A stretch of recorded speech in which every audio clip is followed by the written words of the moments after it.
समिया खालिद बात कर रही हूँ।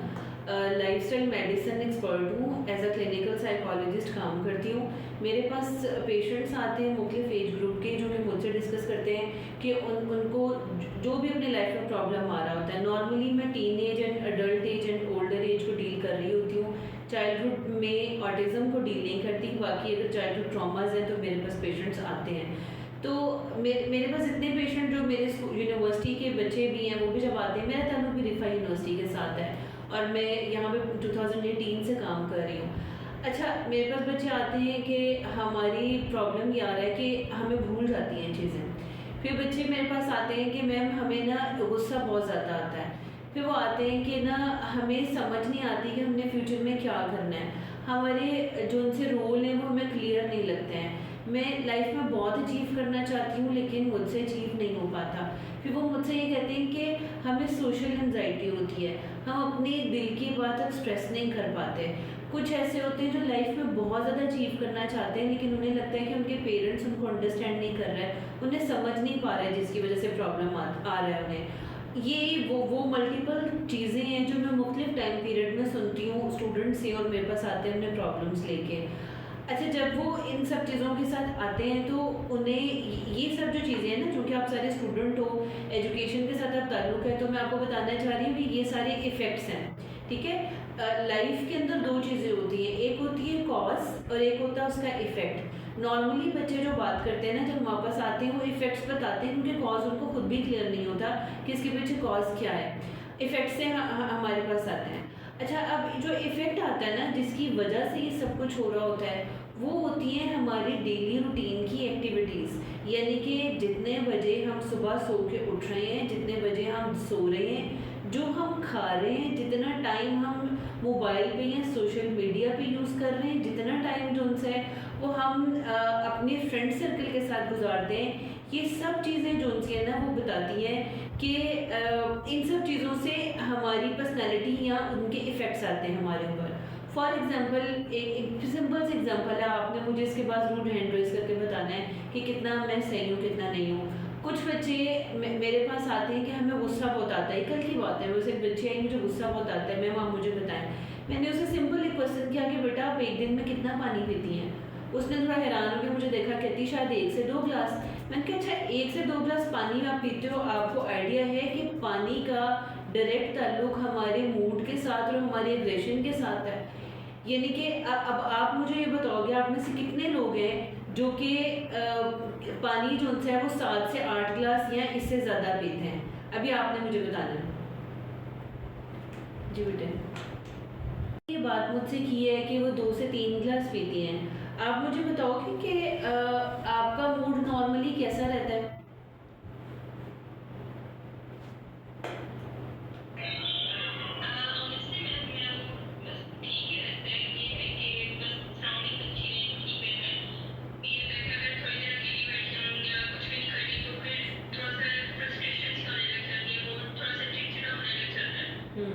थोड़ा सा चिड़चिड़ा होने लग जाता है। अगर अकेली बैठी हो, सराउंडिंग्स ठीक हो, तो फिर जो उनसे वो सही रहता है। मीन आपका बिहेवियर डिपेंड करता है बाहर आउटर इन्वायरमेंट के ऊपर, कि इन्वायरमेंट अच्छा होगा तो आप भी अच्छे हो, इन्वायरमेंट नहीं अच्छा होगा तो फिर आपके मूड स्विंग्स में आएंगे।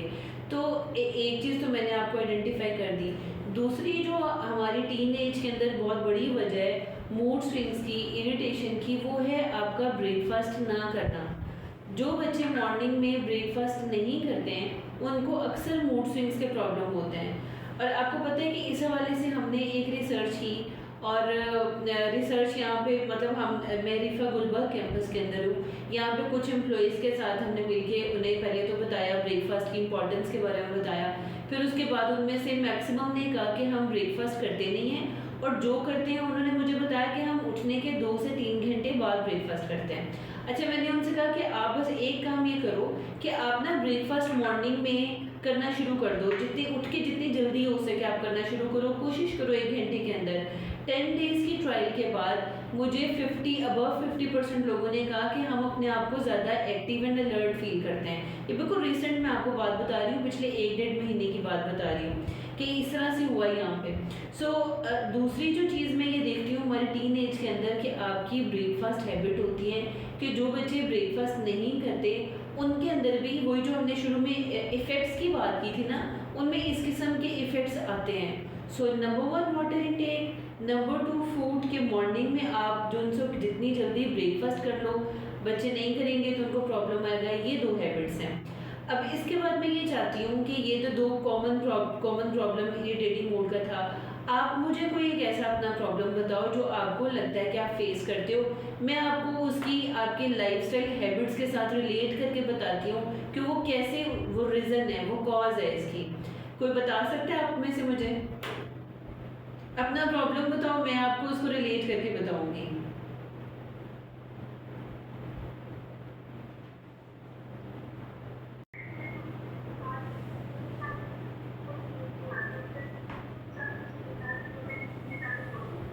आप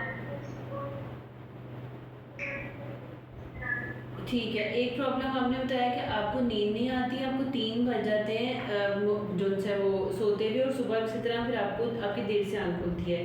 बेटे आप मुझे बताओगे कि आप ब्रेकफास्ट डिनर कितने बजे करते हो? लास्ट मील आपका कितने बजे होता है?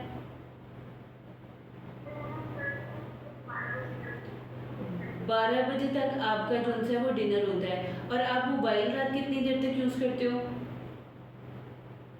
कितने बजे तक? जी, 2:30 तक आप यूज़ करते हो। अच्छा, अभी देखो मैंने 2 मेन चीज़ें ही आपसे पूछी हैं।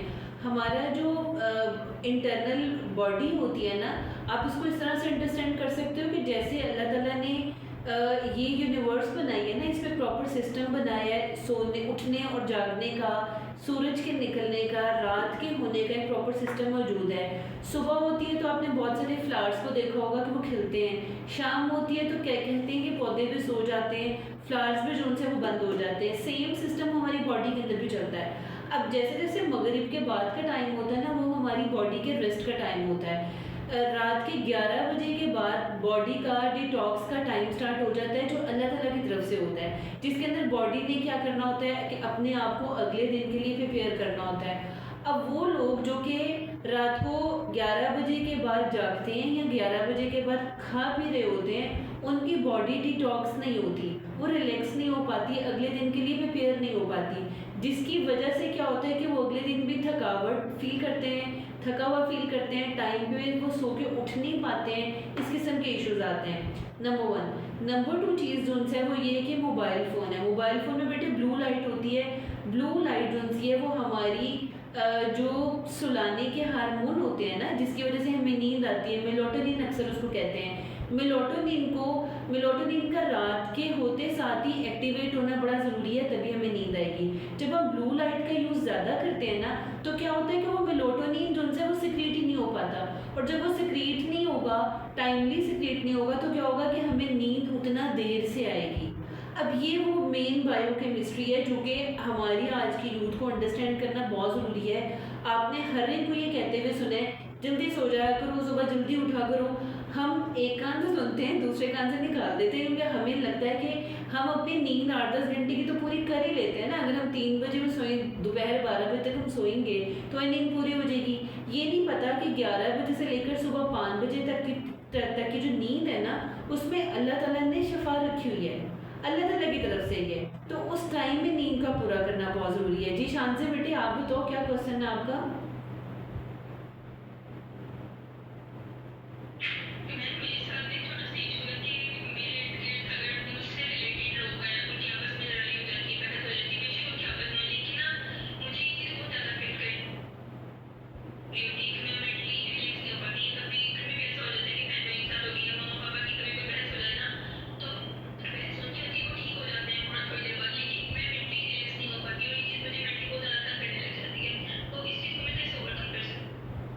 ठीक है।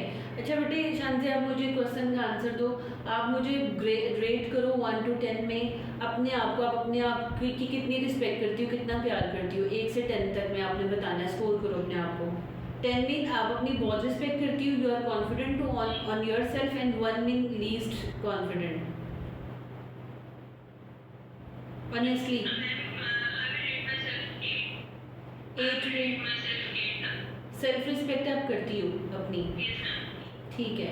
देखो ये जो सेंसिटिविटी आपने मुझे बताई है ना, कि जो आप फील करती हो उसके बाद फील करते हो, उसकी रीज़न ये होती है कि हम लोग कई दफ़ा अपने जो सराउंडिंग्स में जिनसे प्यार करते हैं उन्हें अपना मैक्सिमम देना चाहते हैं।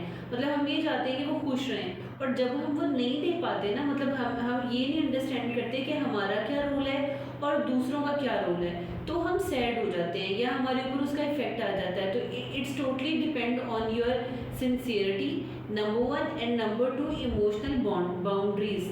हम लोगों ने अपनी इमोशनल बाउंड्रीज नहीं सेट की हुई होती, जिसकी वजह से क्या होता है कि थोड़ा सा भी इन्वायरमेंट में कुछ हुआ है ना, तो वो पेन हमें होना शुरू हो जाती है, टेंशन में हम आना शुरू हो जाते हैं, हालांकि हमारा उससे दूर दूर तक ताल्लुक ही नहीं होता।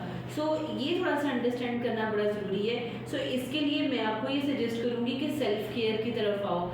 जब हम हेल्दी हैबिट्स की बात करते हैं ना, जो आज का हमारा टॉपिक भी है, तो उसमें नंबर वन पे सेल्फ केयर आता है। सेल्फ केयर के अंदर भी फर्दर चीज़ें आ जाती हैं, आपकी फूड आ जाती है, आपकी स्लीप आ जाती है, आपके इमोशनल कंट्रोल आ जाता है, आपका इमोशनल कॉन्फिडेंस आ जाता है, सेल्फ कॉन्फिडेंस आ जाता है, ये सब चीज़ें उसके अंडर आ जाती हैं। होलिस्टिक हेल्थ के लिए अगर मैं एज ए होल बात करूँ, तो मैं काम करती हूँ bio psycho social and spiritual model के ऊपर।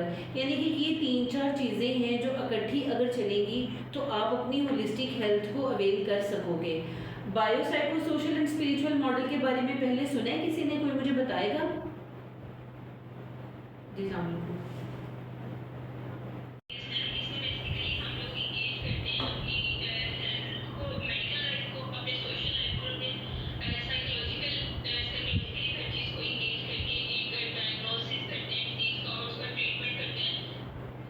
बिल्कुल ऐसे ही है।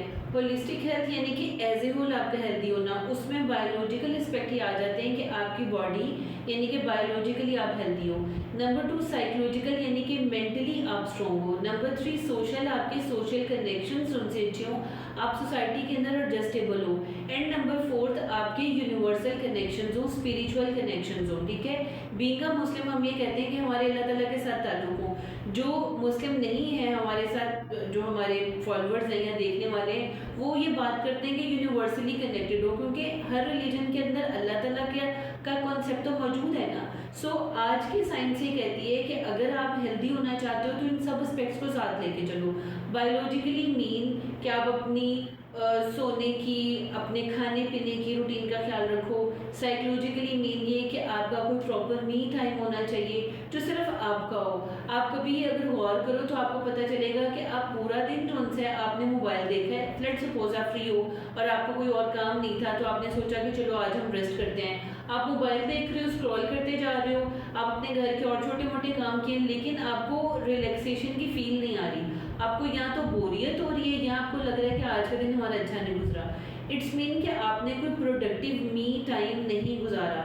मी टाइम का मतलब होता है अपने आप को वैल्यू करना। उसमें आप ऑन करते हुए अपनी पसंद की कोई गेम खेलते हो, अपनी पसंद की कोई एक्टिविटी करते हो। कुछ को गार्डनिंग पसंद होती है, कुछ को राइटिंग पसंद होती है, कुछ को ड्राइंग पसंद होती है। मैंने आप कोई ना कोई ऐसी एक्टिविटी करते हो और उसको ऑन भी करते हो कि हाँ आज मैंने रिलैक्स करना है, मेरा रिलैक्सिंग डे है and I will do this and this thing. ठीक है, तो ये क्या है कि आप ये कर रहे हो मी टाइम। साइकोलॉजिकल हेल्थ की बात कर रही हूँ। सोशली कनेक्शंस बड़े इंपॉर्टेंट है बेटे। आज से बहुत साल पहले एक अरिस्टोटल का आपने नाम सुना होगा, उसने कहा था कि man is a social animal. इंसान सोसाइटी के बगैर नहीं रह सकता। उसको अगर वो कुछ भी ना करे ना, अपने कोई दोस्त ना बनाए, तब भी उसे जो उनसे अपने प्रॉब्लम्स को बताने के लिए और दूसरों से बेनिफिट लेने के लिए किसी न किसी से बात करनी पड़ेगी। सो जब हमारे अंदर हम हेल्दी होते हैं, हम इंटेलिजेंट होते हैं, लेकिन हमारे अंदर वो स्किल्स नहीं है कि हम दूसरों को अपनी बात को प्रॉपर बता सकें, तो हम मेंटली डिस्टर्ब हो जाते हैं। अब मेरे पास कुछ क्लाइंट ऐसे आते हैं कि वो बहुत बहुत अच्छे होते हैं, लेकिन अपने दिल की बात प्रॉपर चुन के बता नहीं पाते, तो अपने राइट के लिए बोल नहीं पाते हैं, जिसकी वजह से ना चाहते हुए भी दूसरे लोगों से उनके लिए ज़्यादती हो जाती है। फॉर एग्जांपल, आप कहीं जाना चाहते थे, आपके पेरेंट्स ने जो उनसे आपको अलाउ नहीं किया और आप डिस्टर्ब हो, और आपके दिल से ये बात निकलती नहीं है कि मेरे पेरेंट ने मुझे जाने नहीं दिया। अब पेरेंट की साइड से देखा जाए तो ये सोचते हैं कि इतना ज़रूरी तो नहीं है, हाँ लेकिन अगर मेरी बेटी है, मेरा बेटा मुझे कहेगा तो मैं चली जाऊँ, मैं इसको जाने दूंगा। लेकिन आपने तो उनसे पूछा ही नहीं, आपने भी बात उन्हें सही तरह प्रॉपर मीनिंग में कन्वे ही नहीं की, तो ये प्रॉब्लम आ जाते हैं। हमेशा ये रीज़न नहीं होती, वन ऑफ द रीज़न मैं आपको बता रही हूँ कि ये होती है कि हमारी प्रॉपर कम्युनिकेशन का ना होना एक वजह बनती है सोशल डिसकनेक्शन की। एंड लास्ट वन मुझे होता है स्पिरिचुअल कनेक्शन। स्पिरिचुअल कनेक्शन में मैं सबसे ज़्यादा वैल्यू करती हूँ आपके ग्रेटिट्यूड को, कि आप अपनी ज़िंदगी में जो आपके पास चीज़ें हैं उसके लिए कितने थैंकफुल हो। आप यकीन मानो, आप एक प्रैक्टिस मतलब आज की डेट आप नोट करो और आप आज से एक प्रैक्टिस शुरू करो। हम 1 मंथ के बाद जो से इसको दोबारा से देखेंगे कि आपने हर रोज़ रात को सोते हुए अपनी उन तमाम चीज़ों पे अल्लाह ताला को थैंक यू कहना है जो आपके पास मौजूद हैं, बगैर ये सोचे कि बहुत मायने हैं, बगैर ये सोचे कि ये बहुत बड़ी है। आप सिर्फ आपके पास जो मौजूद है, फॉर एग्जांपल आपके पास हेल्थ है, आप खुद मूव कर सकते हो, चल फिर सकते हो, आप खुद खा सकते हो, आप एक अच्छी यूनिवर्सिटी के अंदर पढ़ रहे हो, आप एक अच्छा नॉलेज ले रहे हो, ठीक है। आपको पता है पाकिस्तान में कितने बच्चे हैं जो ये सब कुछ कर सकते हैं। आपने कोई अपनी पसंद का ड्रेस पहनना है, आपने कोई ड्रामा देखना है, आपने कोई कुछ भी ऐसा किया है, आप उसको लिखोगे वो आई एम सो थैंकफुल कि आज के दिन में मैंने ये बड़े मज़े की बात की। 1 महीने बाद आप देखना आपके अंदर कितना चेंज आएगा, कैसे चेंज आएगा। साइंस ये कहती है कि जब हमारे अंदर ग्रेटिट्यूड आता है ना, तो हमारे अंदर गुड जो हार्मोन्स हैं जो हमारे अंदर हैप्पीनेस क्रिएट करते हैं, जैसे सेरोटोनिन है, वो क्या होता है कि वो ज़्यादा सिक्रीट होना शुरू हो जाता है। उसकी सिक्रीशन से ऑटोमेटिकली हमारे अंदर चेंजिंग्स आती है। और एक और स्टडी अगर मैं आपको बताऊं तो उसमें ये है कि जैसे ही 21 डेज गुजरते हैं ना हमारी किसी एक हैबिट में, तो उस हैबिट की वजह से हमारे न्यूरल पाथवेज बनते हैं, मीन हमारे ब्रेन की केमिस्ट्री तक चेंज हो जाती है। सेम आप इसको ऑपोजिट कर लो, आप एक महीने तक सैड रहो, डिप्रेस रहो, मेरा ये काम नहीं हो रहा, वो काम नहीं हो रहा, मैं तो हूँ ही बुरा, मुझे तो होना ही नहीं चाहिए। इससे भी सेम ब्रेन के ऊपर इफेक्ट्स आते हैं। इससे भी ये होता है कि आपकी ब्रेन की केमिस्ट्री चेंज होती है, न्यू पाथवेज बनते हैं, बट इन नेगेटिव सेंस। वो पाथवेज जो आपको और ज़्यादा डिग्रेड करते हैं, वो जो आपको रियलाइज़ कराते हैं कि आपकी कोई वैल्यू नहीं है। सो एक दफ़ा आप बिलीव करते हो, आप उसको एक साइड पर रख के बस आप थैंक यू बोलो, दिल से थैंक यू बोलो कि मेरे पास ये सब चीज़ें, और 1 महीने बाद देखो आपके अंदर कितना अच्छा चेंज आता है। तो ये चंद एक हेल्दी हैबिट्स हैं, इनको मैं एंड में कंक्लूड ज़रूर करूँगी, लेकिन मैं चाहती हूँ किसी का कोई और क्वेश्चन है, कोई प्रॉब्लम है तो आप मुझे इफ़ेक्ट्स बताएं, मैं आपको कॉज बताऊँगी उसके। आप मुझसे डिसएग्री भी कर सकते हो, लाजमी नहीं कि आपने खामोशी से मेरे बारे में सुनना है। जो मैं कह रही हूँ हो सकता है आपको लगता हो कि जो मैं कह रही हूँ वो सही नहीं है, तो आप मुझे ज़रूर बताओ। मैं चैलेंज को बहुत अच्छे से एक्सेप्ट करती हूँ।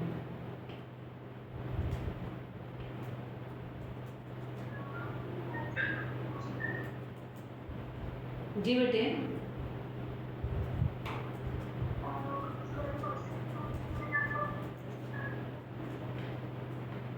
आपको थोड़ा ऊंचा बोलना पड़ेगा बेटे।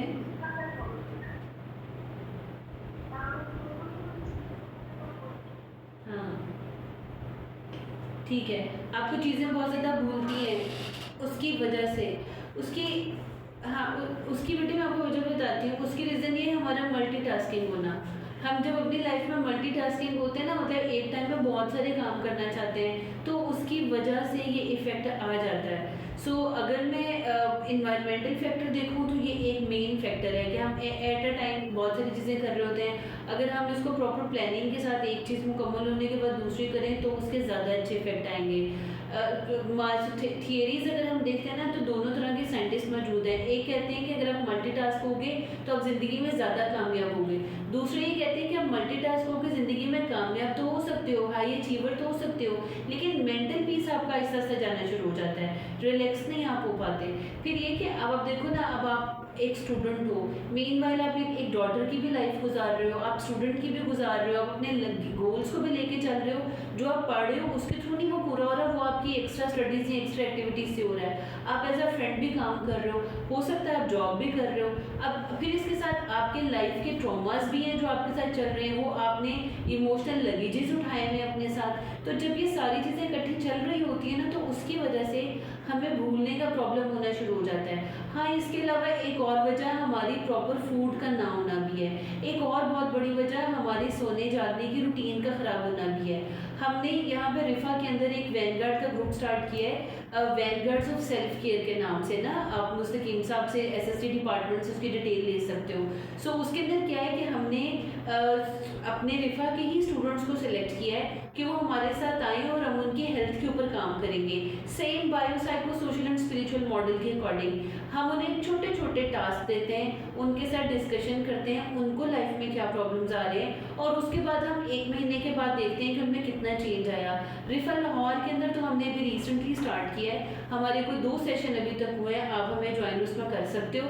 इस्लामाबाद के अंदर हमारा पिछले 2 साल से चल रहा है, उसमें जो हमारे अलमेज़ान कैंपस के मेडिकल के स्टूडेंट्स हैं उनको हमने लिया और उनके उनके अंदर बाकायदा भी यकीन करो कि ट्रांसफॉर्मेशन का प्रोसेस हमने देखा कि कैसे वो ट्रांसफॉर्म हुए, कैसे उनको, क्योंकि आपको पता है कि जो मेडिकल स्टूडेंट्स होते हैं उनकी स्टडीज़ का बर्डन बहुत होता है, उसकी वजह से वो हर टाइम में प्रेशर में रहते हैं, नींद में उनकी पूरी नहीं होती है, रातों को अगर वो नहीं जागेंगे तो फिर वो अपनी स्टडीज़ कैसे कर पाएंगे। तो ये मल्टीपल चैलेंजेस थे उसके साथ। उनमें से एक चैलेंज ये भी था कि उनको जो उनसे ना वो चीज़ें भूल जाती हैं, मतलब वैसे अपना एकेडमिकली तो वो याद रखते हैं लेकिन रूटीन के काम उनको बिल्कुल याद नहीं रहते। सो हमने इन सब चीज़ों को ड्रेस किया और उनके अंदर वाज़ेह चेंजिंग्स आई। आप अगर हमें वैनगार्ड के ग्रुप में ज्वाइन करोगे ना तो आपकी हम उनसे मुलाकात भी करवाएंगे, उनसे बात करवाएंगे कि उन्होंने कैसे चेंज किया अपने आप को और उनके अंदर ये चेंजिंग्स आई।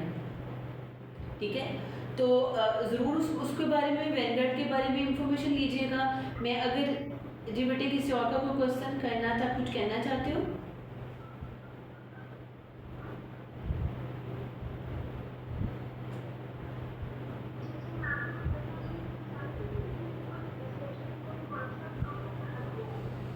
जी जी, इसका व्हाट्सएप ग्रुप है वैनगार्ड्स ऑफ सेल्फ केयर के नाम से।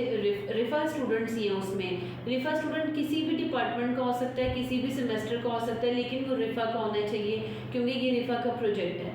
और इसमें आपको एसएसडी की तरफ से वो व्हाट्सएप ग्रुप का लिंक मिल जाएगा, आप उसके थ्रू हमें ज्वाइन कर सकते हो। Thank you.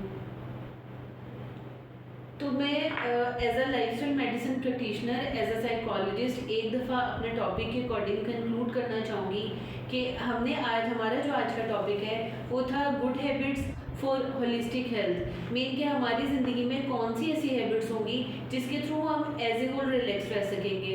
As a human being हम चाहते हैं कि हमें आइडेंटिटी मिले, हमें चाहते हैं कि हम लाइफ में कुछ अचीव करें, हमें चाहते हैं कि हम जैसे ज़िंदगी गुजारना चाहते हैं हम सुकून के साथ वो ज़िंदगी गुजारें। सो इसके लिए पहले आपको अल्लाह ताला के निज़ाम को समझना होगा कि उन्होंने बाकायदा एक सिस्टम बनाया है, जो ये कायनात का सिस्टम है, वही कायनात हमारे अंदर भी मौजूद है। सो जैसे उसने सोने जागने की रूटीन बनाई, आप कोशिश करो कि अपने सोने जागने की रूटीन को उसके जितने ज़्यादा करीब लेके जा सकते हो लेके जाओ। सेकेंड चीज़ आप अपने ज़हन में लेके आओ, होलिस्टिक हेल्थ के लिए तैयब फूड का खाना बड़ा ज़रूरी है। तैयब फूड में हलाल जो फूड होता है, खुराक होती है, और वो फूड जो कि ज़िंदा खुराकें कहलाती हैं। ज़िंदा खुराकों से मुराद ये है कि जो कि मतलब ये जो होती है प्लांट से या ज़िंदा चीज़ों से हासिल होती है, प्रोसेस नहीं होती, किसी किस्म का उन पर प्रोसेस नहीं होता। आप खुद गौर करो कि आप अपनी ज़िंदगी में कितना प्रोसेस फूड खाते हो। इस पर अलग रिसर्चेस मौजूद हैं जो ये कहती हैं कि प्रोसेस फूड के थ्रू हमारे अंदर क्या केमिकल चेंजिंग्स आती हैं और कैसे हम इमोशनली और मेंटली डिस्टर्ब होना शुरू हो गए हैं। ठीक है, यहाँ इसके अलावा आपको ये एक्सपर्ट्स आपको कहते हुए नजर आएंगे कि आप अपनी एज से पहले बड़े हो गए हो, यंग हो गए हो, तो वो क्या रीज़न होती है कि आपकी वो फूड्स हैं जो आप ले रहे हो। फिर बहुत इंपॉर्टेंट ये है कि आपकी वाटर इनटेक है। आपको पता है ना, हमारी बॉडी 70% पानी से बनी है और हमारी इंटरनल बॉडी को वर्क करने के लिए, प्रॉपर वर्क करने के लिए फूड की ज़रूरत होती है, पानी की ज़रूरत होती है। अगर आप पानी नहीं पीते हो तो क्या होता है कि उसको अग्रेसिवली काम करना पड़ता है, जोर लगाना पड़ता है। उस प्रेशर की वजह से हमारे माइंड पे प्रेशर जाता है और हम डिफरेंट किस्म के साइकोलॉजिकल प्रॉब्लम्स का शिकार होते हैं। आप कभी गौर करना कि आप कभी अनरेस्ट के अंदर हो और आप क्लास ले रहे हो और आप चिढ़ रहे हो, इरिटेशन हो रही है, और आप जैसी ब्रेक होती है आप कैफेटेरिया जाते हो, कुछ खाते पीते हो, एकदम आप रिलैक्स हो जाते हो। अगर आप अपने छोटे छोटे बिहेवियर्स पर गौर करो तो आपको पता चलेगा कि आपका स्टमक बेचारा रो रहा था। मैं तो बाकायदा उसे नेम देती हूँ कि आपके जो स्टमक था वो रो रहा था कि उसके पास फ्यूल ही नहीं था कि जिसको वो यूज़ करते हुए आपको एनर्जी दे, आपको हैप्पी करे। ठीक है, तो ये चीज़ें इंपॉर्टेंट है। फिर साथ ही ज़रूरी है कि आप अपने आप को ऑन करो। अल्लाह ताला ने किसी को भी एक जैसा नहीं बनाया है, हर एक को डिफरेंट बनाया है। किसी को कोई चीज़ अच्छी थी, किसी को कोई चीज़ अच्छी थी। जो आपके पास मौजूद है पहले उस पर थैंक यू तो करो, जो नहीं है उसके लिए कोशिश करना बहुत ज़रूरी है, ज़रूर करो कोशिश, लेकिन जो है पहले उस पर ग्रेटिट्यूड का होना, उसे ऑन करना, या ये कहना कि हाँ मैं बेस्ट हूँ, ये बहुत ज़रूरी है। देन उसके बाद हाँ एफर्ट्स करो अपनी ज़िंदगी में। एफर्ट्स जो हम अपनी ज़िंदगी में करते हैं वो दो तरह की होती हैं। एक एफर्ट्स वो होती हैं जो उन चीज़ों के लिए होती हैं जो हमारे बस में है, और दूसरी एफर्ट्स वो होती हैं जो हमारे बस में नहीं होती हैं। अब ह्यूमन नेचर ये है कि हम बाय डिफ़ॉल्ट उन चीज़ों के लिए कोशिश करते हैं जो हमारे बस में नहीं है। कुछ चीज़ें अल्लाह ताला ने अपने हाथ में भी रखी हुई है ना, आप अगर उसके लिए एफर्ट करते हो, आपको नहीं मिलता, आप रोते हो, आप गुस्सा करते हो, अग्रेसिव होते हो, उसका कोई फ़ायदा ही नहीं है। आप उन चीज़ों पे वो उसको अल्लाह के सुपुर्द कर दो, वो आपके लिए अगर होगा, आप अपनी तरफ से मैक्सिमम एफर्ट करके अब वेट करो कि वो आपको मिल जाए। आपको नहीं मिलती तो यकीनन यूनिवर्स ने उसमें कोई फ़ायदा रखा है आपके लिए जो वो आपको नहीं मिल सकी है। आप उनके लिए सोचो जो आपके बस के अंदर है। फिर उसके बाद अगली बात आती है सोशल कनेक्शंस। कोशिश करो फिजिकली कनेक्शंस बनाओ। आपके फॉलोअर्स बहुत ज़्यादा होना सोशल मीडिया पे बहुत अच्छा है, आजकल कामयाबी के लिए चाहिए, लेकिन इन पर्सन आपके इंटरेक्शंस बहुत अच्छे होने चाहिए। And last one, thanks to Allah. अल्लाह में आपको थैंक यू बोलो, शुक्रिया अदा करो उनका उन सब चीज़ों के लिए जो उन्होंने आपको दी। और बीइंग अ मुस्लिम एक प्रैक्टिस जो मेरी ज़िंदगी में बहुत काम आती है, मैं चाहूँगी कि आज से अगर हो सके तो आप उसे अप्लाई करके उसके इफ़ेक्ट्स को एक्सपीरियंस करो। वो दुरूद शरीफ है, जितना दुरूद शरीफ पढ़ सको, चलते फिरते अल्लाह में आका, जिस तरह अल्लाह ताला भी नबी पाक सल्लल्लाहु अलैहि वसल्लम पे दुरूद शरीफ भेजते हैं, आपको पता है कि उनका पसंदीदा काम है, तो आप भी जो उनसे दुरूद शरीफ भेजो और आप देखो कि आपकी ज़िंदगी के अंदर, आपके माइंड के अंदर कितना पीस आता है, आप कितना रिलैक्स फील करते हो। सो ये सब मेरी तरफ से था आज की डिस्कशन के हवाले से।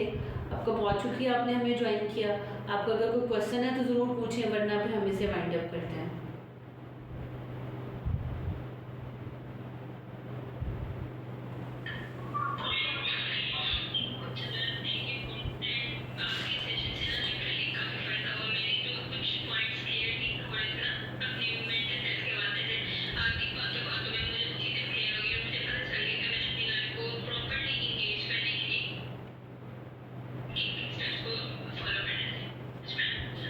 बिल्कुल ठीक है, थैंक यू सो मच बेटे, बड़ा अच्छा लगा। अगर आपने कुछ भी सीखा, आगे आप हमारे वैनगार्ड के ग्रुप को ज्वाइन करोगे तो हम यूं ही 1 to 1 जो उनसे डिस्कशंस के अंदर आपके उन तमाम प्रॉब्लम्स को ड्रेस करने की कोशिश करेंगे जिनकी वजह बहुत छोटी छोटी सी है, बस हमें पता नहीं है कि उनको ड्रेस कैसे करना है। सो हम उन सब चीज़ों के बारे में आपसे डिस्कस करेंगे।